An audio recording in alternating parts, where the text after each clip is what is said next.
Assalamualaikum warahmatullahi wabarakatuh. Perkenalkan, saya Rubiati dengan NIM C1B019135. Di sini saya akan menjelaskan materi mengenai manajemen perubahan.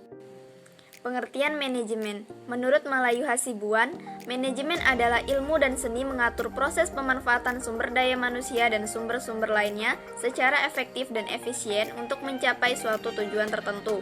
Pentingnya manajemen pada dasarnya kemampuan manusia itu terbatas melalui fisik, pengetahuan, waktu, dan juga perhatian. Sedangkan kebutuhannya tidak terbatas. Usaha untuk memenuhi kebutuhan dan terbatasnya kemampuan dalam melakukan pekerjaan mendorong manusia membagi pekerjaan, tugas, dan juga tanggung jawab. Dengan adanya pembagian kerja, tugas dan tanggung jawab ini, maka terbentuklah kerjasama dan ketertarikan formal dalam suatu organisasi. Adapun pengertian perubahan yaitu sebuah bentuk dari perubahan yang dimana keadaan sekarang akan menuju sebuah keadaan yang akan datang. Perubahan tersebut kemudian adalah sebuah keadaan yang dimana akan menjadi lebih baik. Tujuan perubahan di suatu sisi untuk memperbaiki kemampuan organisasi dalam menyesuaikan diri dengan perubahan lingkungan, dan di sisi lain mengupayakan perubahan perilaku karyawan untuk meningkatkan produktivitasnya. Pengertian manajemen perubahan.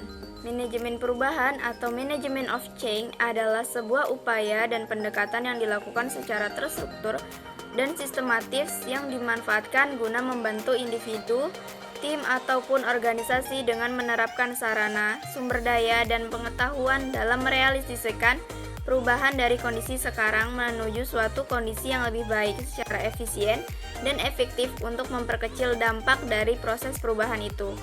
Adapun pendekatan manajemen perubahan, yang pertama, pendekatan rasional empiris. Pendekatan rasional empiris ini digunakan dengan dasar keyakinan bahwa perilaku orang mampu diprediksi dan mereka akan memberikan perhatian khusus atas kepentingannya sendiri. Yang kedua, pendekatan normatif redukatif. Pendekatan ini akan lebih fokus pada bagaimana seorang manajer perubahan mampu memberikan pengaruh atau bertingkah laku dengan berbagai cara tertentu. Yang ketiga, pendekatan kekuasaan koersif. Pendekatan ini akan memaksa pihak manajemen perubahan untuk melakukan caranya secara semena-mena oleh sebagian pihak secara naif, oleh sebagian yang lain, dan sering menjadi bentuk standar dalam manajemen perubahan.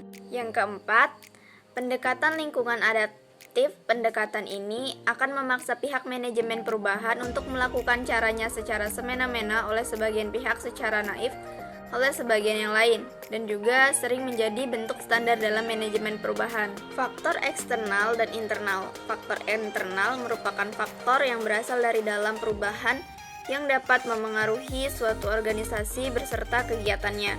Faktor internal yang dimaksud antara lain yaitu perubahan kebijakan atau tujuan organisasi, volume kegiatan bertambah banyak, dan sikap dan perilaku anggota organisasi berubah. Sementara faktor eksternal yaitu faktor yang berasal dari luar organisasi biasa disebut sebagai faktor lingkungan. Adapun faktor eksternal yang dimaksud antara lain politik, hukum, kebudayaan, teknologi, sumber daya alam, demografi, dan sosiologi. Perubahan terencana. Perubahan terencana adalah aktivitas perubahan yang disengaja atau direncanakan dan berorientasi pada tujuan. Untuk melakukan perubahan terencana perlu dilakukan 4 fase tindakan, yaitu yang pertama, exploration phase atau fase eksplorasi, yang kedua, planning phase atau fase perencanaan, yang ketiga, action phase atau fase tindakan, dan integration phase atau fase integrasi. Baiklah, mungkin hanya itu yang dapat saya sampaikan.